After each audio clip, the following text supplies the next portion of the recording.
Hello, अस्सलाम वालेकुम and welcome to doctor Amna lectures. तो आज का हमारा टॉपिक है हर्निया। तो हम जानते हैं इस कंडीशन के बारे में। हर्निया की जो कंडीशन होती है, इसमें पेट की जो वॉल होती है, पेट की जो दीवार होती है, उसमें किसी भी किस्म की कमज़ोरी की वजह से अंदर के जो ऑर्गन होते हैं वो बाहर की तरफ आ जाते हैं, जो कि किसी स्वेलिंग की तरह दिखते हैं या प्रेजेंट होते हैं। या इसको ये कह सकते हैं कि डिसलोकेशन ऑफ ऑर्गन हो जाती है जब ऑर्गन अपनी ख़ास लोकेशन को डिस्प्लेस करके किसी और जगह शिफ्ट हो जाता है। तो इस कंडीशन को हम हर्निया कहते हैं। और ये जो स्वेलिंग होती है वो ज़्यादातर नाफ के अराउंड या ग्रोइन में प्रेजेंट होती है। अब हर्निया हो सकता है लोअर चेस्ट में भी हो सकता है थ्रू योर डायफ्राम, या फिर ग्रोइन में भी हो सकता है through your lower abdominal wall, या फिर एब्डोमेन के फ्रंट मिड लाइन के साथ हो सकता है, या फिर किसी भी किस्म की एब्डोमिनल सर्जरी इंसिशन के थ्रू भी हो सकता है। Now types of hernias. अब हर्निया की कितनी किस्म होती हैं? तो सबसे पहले इंगुइनल हर्निया की बात करते हैं। ये जो होती है वो मोस्ट कॉमन टाइप होती है और ये जो है वो मर्दों में ज़्यादा पाई जाती है। इसमें स्मॉल इंटेस्टाइन जो है वो टेस्टिस के अंदर दाखिल हो जाती है या स्क्रूटम के अंदर दाखिल हो जाती है। और ये जो है वो एब्डोमिनल वॉल जो होती है वो कमज़ोर हो जाती है, तो प्रेशर पड़ने से इंटेस्टाइन जो होती है वो टेस्टिस के अंदर दाखिल हो जाती है और ये ग्रोइन में पाई जाती है। Now second is femoral hernia. ये जो होती है वो less common type of hernia होती है।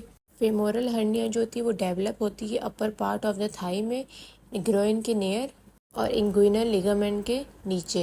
ये जो होता है वो फेमोरल बोन से रिलेटेड होता है।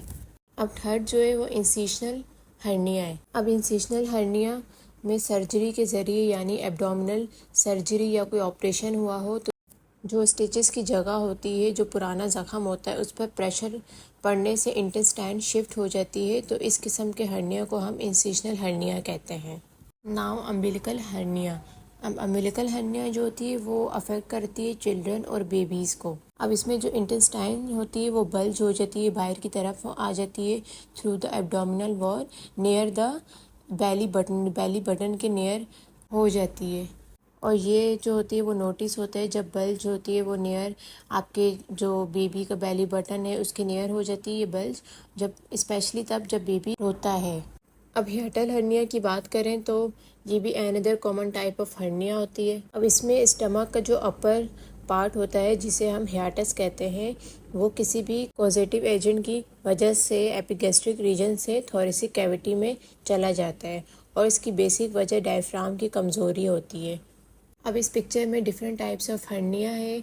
एपिगैस्ट्रिक की क्या रीजन होती है, इंसिशनल की क्या साइट होती है, अम्बिलिकल जो होती है वो नेवल पर होती है, इंसिशनल जो होती है वो site of previous surgical incision पर होती है, और फेमोरल जो होती है वो फेमोरल कैनाल पर होती है, और इनडायरेक्ट इंगुइनल जो होती है वो at the opening of the inguinal canal पर होती है, और डायरेक्ट इंगुइनल जो होती है वो near the opening of the inguinal canal पर होती है। इसके कॉजेज़ की बात करें तो सबसे पहले अम्बिलिकल हर्निया के क्या क्या कॉजेज़ हो सकते हैं।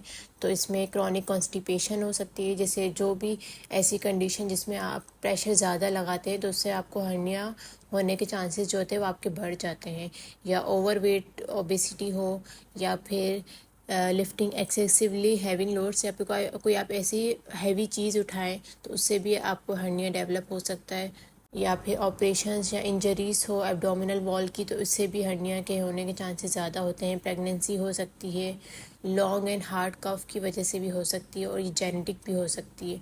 इंगुइनल हर्निया के कॉजेज़ की बात करें तो इसमें भी क्रॉनिक कफ हो आ जाती है, कॉन्स्टिपेशन आ जाती है, हार्ट फिजिकल वर्क आ जाता है, प्रेगनेंसी आ जाती है, या फिर हैवी लिफ्टिंग आ जाती है, ओवरवेट आ जाता है, फ्रीक्वेंट स्नीजिंग हो।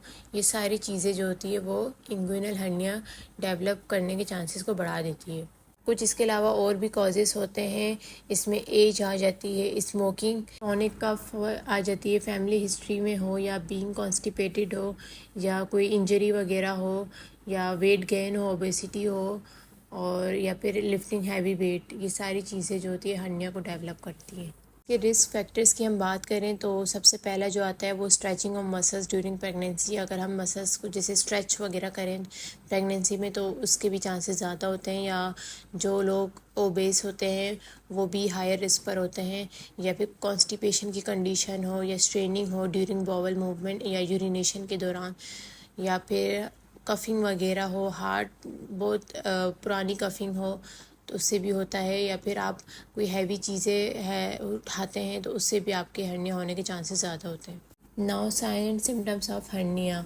अब हर्निया के क्या क्या सिम्टम्स हो सकते हैं, तो इसमें सबसे पहले बल्जिंग होती है on the side of pubic bone, या वीकनेस हो, प्रेशर हो ग्रोइन में, बर्निंग सेंसेशन हो, या फिर हैवी या ड्रैगिंग सेंसेशन हो इन ग्रोइन। Now hernia diagnosis.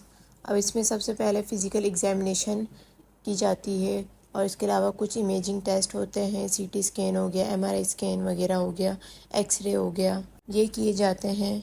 अब हर्नियोग्राफी जो है वो रेडियोग्राफिक प्रोसीजर होता है जिसमें जो ग्रोइंग सिम्टम्स होते हैं उनको एग्जामिन किया जाता है और एंडोस्कोपी भी की जाती है और कुछ ब्लड टेस्ट भी किए जाते हैं। अब types of hernia repair surgery. अब हर्निया की जो है वो सिर्फ और सिर्फ जो इलाज होता है वो इसकी सर्जरी के थ्रू ये ठीक हो सकता है। बाकी सपोर्टिव मेडिसिन वगैरह दी जाती हैं, या फिर इसके लिए कुछ बेल्ट्स वगैरह होते हैं ताकि जो बल्ज होता है वो बाहर ज़्यादा ना आए। अब इसकी जो सर्जरी होती है वो ओपन सर्जरी भी होती है और लेप्रोस्कोपिक सर्जरी भी होती है। लेप्रोस्कोपिक में जो सर्जन होता है वो मल्टीपल स्मॉल कट्स जैसे इंसिशंस वगैरह करते हैं, ट्यूब जो होती है वो इंसर्ट करते हैं। अब जो इंस्ट्रूमेंट्स होते हैं वो इंसर्ट किए जाते हैं through the other incisions to repair the hernia को रिपेयर करने के लिए। अब ओपन सर्जरी में सर्जन जो होता है वो सिंगल एक ही कट लगाता है। जो बल्जिंग हर्निया टिश्यू होता है या तो वो रिमूव कर दिए जाते हैं या फिर वो बॉडी के अंदर वापस पुश कर दिए जाते हैं। So this was all about hernia. I hope you like it. So if you guys have any queries, so you can ask me in the comment section. So kindly do share and subscribe my channel. Thank you and Allah Hafiz.